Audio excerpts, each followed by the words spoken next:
Ocean gate की Titan submarine ने अपना सफर कनाडा के सेंट जॉन पोर्ट से शुरू किया।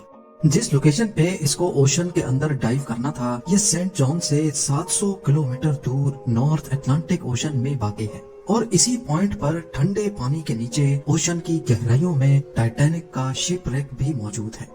सैटरडे 17 जून 2023 को ये सफर शुरू किया गया और प्लान के मुताबिक अगले दिन संडे को सुबह 8 बजे टाइटन को पानी में उतारा जाना था। आपको यहाँ बताते चलें कि डाइव से पहले टाइटन में एक मसला नोटिस किया गया था, लेकिन उसके बावजूद भी अपनी जान दांव पर लगाकर इसको ओशन में उतार दिया गया। वो क्या मसला था और आखिर पता होने के बावजूद भी ये खतरा क्यों मोल लिया गया? ज़ेम टीवी की वीडियोस में एक बार फिर से खुशामदीद। नाज़रीन, इस सफर में टोटल 5 लोग मौजूद थे, जिसमें एक्शन एविएशन के फाउंडर हार्नेश हार्डिंग भी मौजूद थे। इन्होंने जेफ बेजोस के साथ स्पेस में भी ट्रेवल किया था। दूसरे नंबर पे स्टॉकटन रश, जो ओशन गेट के सीईओ भी थे। ये अमेरिकन कंपनी ओशन टूरिज्म के लिए सबमर्सिबल्स फराहम करती है। तीसरे नंबर पे 77 साला पॉल हेनरी थे, जिन्होंने पहले भी टाइटैनिक को विजिट किया था। ये शिप रैक के एक्सपर्ट थे और इनको टाइटैनिक के बिखरे हुए पार्ट्स की काफी जानकारी थी। और आखिर में पाकिस्तानी बिजनेस टाइकून शहजादा दाऊद अपने बेटे सुलेमान के साथ इसी सबमरीन का हिस्सा थे। 17 जून को डाइव करने से पहले हार्नेश हार्डिंग ने इंटरनेट पे अपना आखिरी पोस्ट किया था। उनका कहना था कि शदीद सर्द मौसम की वजह से उनकी डाइव डिले हो गई है। कल सुबह को जब थोड़े वक्त के लिए मौसम बेहतर होगा तो हम डाइव कर जाएंगे। ये 5 लोग अपना शौक पूरा करने के लिए मशहूर जमाना टाइटैनिक का मलबा देखने जा रहे थे। 1912 में डूबने के बाद अगले कई सालों तक इसको तलाश करने की कोशिशें जारी रही, लेकिन अटलांटिक ओशन की हार्श कंडीशन के बायस ये काम इतना आसान नहीं था। फिर 1985 में जाकर आखिरकार ओशन फ्लोर पे आरएमएस टाइटैनिक का मलबा मिल ही गया। टाइटैनिक अपने पीछे इतने सवालात छोड़कर गई थी कि अब इनके जवाब तलाश करने का वक्त आ चुका था।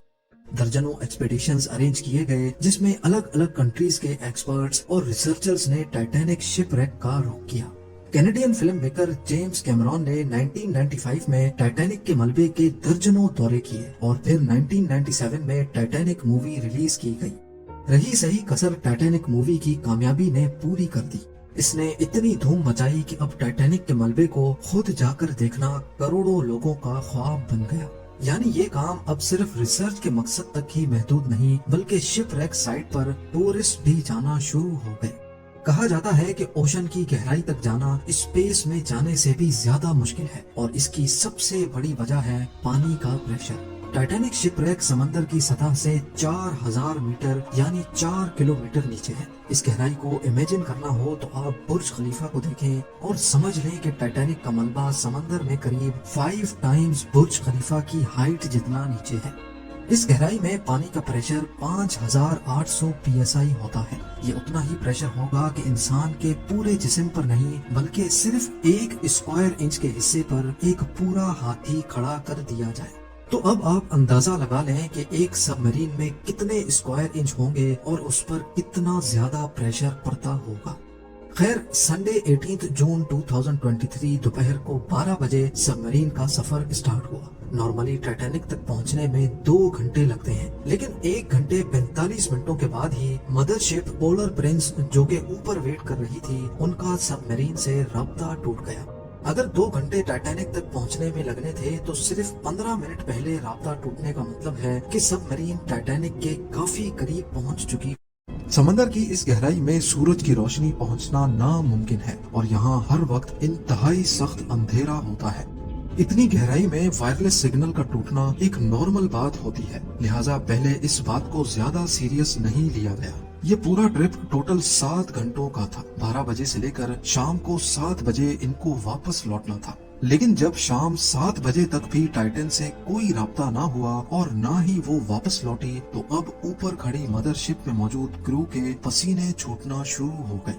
Canadian research vessel polar Prince ने टाइटन की तलाश शुरू कर दी। 9:40 पे उन्होंने यूएस कोस्ट गार्ड से राब्ता करके मदद तलब की। अगले दिन मंडे को यूएस और कैनेडियन शिप्स और प्लेन्स ने पूरे एरिया में एक प्रॉपर सर्च ऑपरेशन शुरू कर दिया। उन्होंने सिर्फ समंदर की सतह पर ही नहीं बल्कि सोनार स्कैनिंग की मदद से पानी के अंदर भी अपनी तलाश जारी रखी। इस एरिया में जो कमर्शियल वेसल्स थी उनको भी ऑर्डर दे दिया गया कि वो अपनी आंखें खुली रखें। अगले 2 दिनों तक ये तलाश जारी रही, लेकिन टाइटन का कोई अता पता ना चल सका। लेकिन फिर एक उम्मीद की किरण नजर आई। वेडनेसडे 21 जून को सुबह 6 बजे सर्च टीम को पानी की गहराइयों में से कुछ आवाजें सुनाई थी। ये आवाजें अंडर वाटर रेडार्स की मदद से सुनी गई थी। फौरन आरओवीज को आवाज की डायरेक्शन में भेजा गया, लेकिन इस बार भी टाइटन की कोई खबर ना मिली। अब टाइटन को हमेशा हमेशा के लिए खो देने का डर बढ़ता जा रहा था, क्योंकि सबमरीन में जितना ऑक्सीजन था वो सिर्फ 96 घंटे या फिर 4 दिनों तक का था, और इस वक्त तक 4 में से 3 दिन गुजर चुके थे। लेकिन यूएस, कनाडा और फ्रांस की सर्च टीम्स ने हिम्मत नहीं हारी। थर्सडे 22 जून को दोपहर 12 बजे आरओवीज को टाइटैनिक के मलबे के पास भेजा गया। वहां पहुंचकर जो देखा गया वो वाकई दिल दहला देने वाला मंजर था। 3:48 पीएम पर आरओवी, जो कि टाइटैनिक के मलबे के पास पहुंच चुकी थी, उसने टाइटन की दुम का एक हिस्सा टाइटैनिक से सिर्फ 1600 फीट दूर पड़ा हुआ देखा। जो देखने गई थी टाइटैनिक के मलबे को, अब उसका मलबा ही पूरी दुनिया में हेडलाइंस बन गया।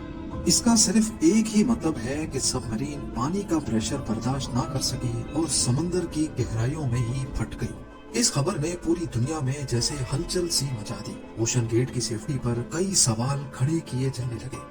ओशन गेट के सीईओ स्टॉकटन रश, जो कि खुद इस वाक़े में अपनी जान गंवा बैठे हैं, उन्होंने 2021 में कहा था कि वो जानते हैं कि उन्होंने टाइटन को बनाते वक्त कुछ रूल्स तोड़े हैं, क्योंकि उन्होंने टाइटन को स्टील से नहीं बल्कि एविएशन ग्रेड कार्बन फाइबर से बनाया है। पर वो इस इंडस्ट्री में कुछ नई इनोवेशंस करना चाहते थे, तभी स्टील को रिप्लेस करके कार्बन फाइबर का इस्तेमाल किया गया था। पहली बार लॉन्च से पहले टाइटन को 5000 से 10,000 पीएसआई के प्रेशर पे टेस्ट भी किया गया, जिसमें वो पास हो गई थी।